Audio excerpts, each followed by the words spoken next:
Welcome to MooMooMath and Science. In this video, let's simplify the square root 1800.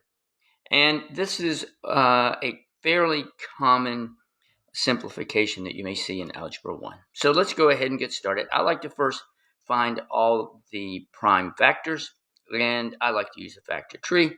And I like to just start with 2 because I can easily divide by 2 in my head. Okay, I'm going to circle 2 because it is prime, and then 2 times 450 is 900.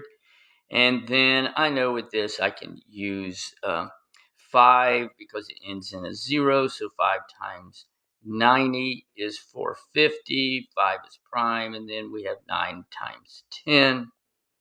And then I know this is 3, 3, 2, 5.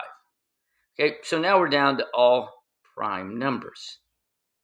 So what we do next is just place all the prime numbers under a square root sign. So we have a 2, a 2. Looks like we have another 2 right there.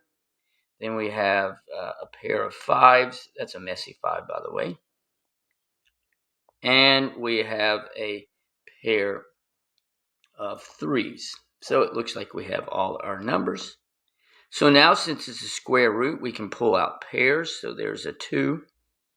And then here's another pair of 5s and a pair of 3s. And we have the little 2 left underneath. So now what we do is we just multiply these together. 5 times 2 is 10. And 10 times 3 is 30. So you're going to get 30 square root 2 simplified. Again, this is a fairly common square root you may have to simplify in algebra. I hope that was helpful.